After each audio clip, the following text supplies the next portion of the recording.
किसी नगर में सदना नाम का एक कसाई रहता था। उसका मांस बेचने का व्यापार था। साथ ही वह भगवान विष्णु का बहुत बड़ा भक्त था। वह मांस काटते समय और बेचते समय दिन भर भगवान विष्णु का नाम लिया करता था। वह ये काम रोज करता था। उसकी दुकान पर जो ग्राहक मांस खरीदने के लिए आते, वह देखते कि वह कसाई मांस काटता जाता था तथा भगवान विष्णु का नाम लेता जाता था। सभी ग्राहक एक दूसरे से कहते कि देखो, यह मांस काटता है और बेचता है तथा भगवान का नाम भी लेता है। एक दिन सदना कसाई किसी दूसरे नगर जा रहा था कि रास्ते में उसके पैर से एक पत्थर टकरा गया। वह पत्थर देखकर वह कसाई सोचा कि पत्थर तो काफी अच्छा है, इस पत्थर से मैं मांस तौलूंगा। जब वह अपनी दुकान पर पहुंचा तो पहले वह चेक करने लगा कि यह पत्थर कितने किलो का है। उसने एक तरफ 1 किलो का बांट रखा तथा दूसरी तरफ वह पत्थर रखा। दोनों का भार समान था।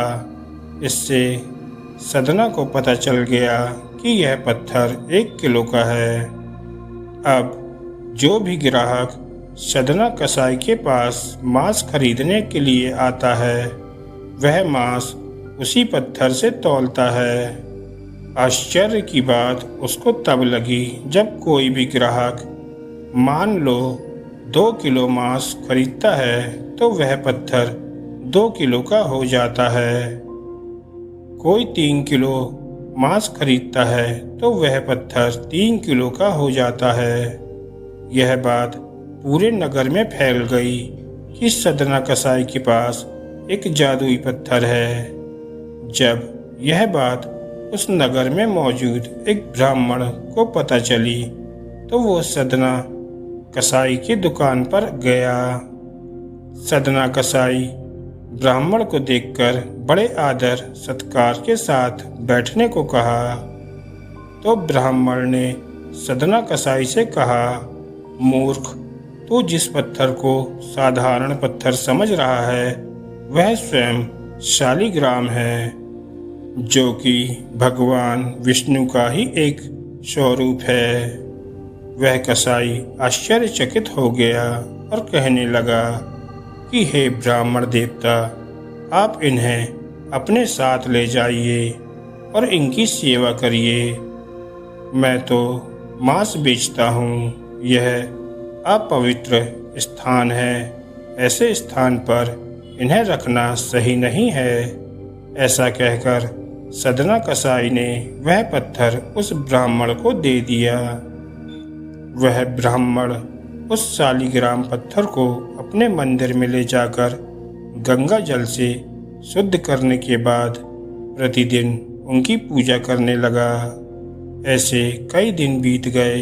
एक रात भगवान विष्णु उस ब्राह्मण के स्वप्न में आए और कहने लगे कि हे ब्राह्मण, तुम शालिग्राम पत्थर को उस कसाई के पास वापस दे आओ। ब्राह्मण बोला कि हे प्रभु, क्या मुझसे कोई गलती हो गई है? इस पर भगवान विष्णु ने कहा कि वह मांस बेचता है तो क्या हुआ, वह दिन भर मेरा नाम जपता रहता है। उसकी इसी भक्ति भावना से प्रसन्न होकर मैं उसके पास गया था। अगले दिन सुबह उठकर वह ब्राह्मण उस सदना कसाई के पास पहुंचा और सदना कसाई को स्वप्न वाली बात बता दी और अपने किए की माफी मांगने लगा। यह सुनकर सदना कसाई की आंखों में आंसू आ गए। उसने कहा कि यदि मेरे प्रभु को कीर्तन पसंद है तो मैं मांस बेचने का धंधा बंद कर दूंगा। सदना कसाई ने मांस बेचने का धंधा बंद कर दिया और भगवान विष्णु की पूजा अर्चना करने लगा। आगे चलकर यही सदना कसाई भगवान विष्णु का बहुत बड़ा भक्त बना। दोस्तों, पुराणों के अनुसार इस कलयुग में सिर्फ हरि का नाम ही एक सहारा है। हरि नाम के निरंतर जाप से मनुष्य को मुक्ति मिल जाती है। मनुष्य किसी भी जाति का हो या कोई भी काम करता हो, यदि वह भगवान का नाम अपने मुख से लेता है तो अवश्य ही उसका जीवन सार्थक हो जाता है। अंत समय में वह इस लोक को छोड़कर सदा सदा के लिए जन्म मरण के बंधन से मुक्त हो जाता है। धन्यवाद दोस्तों।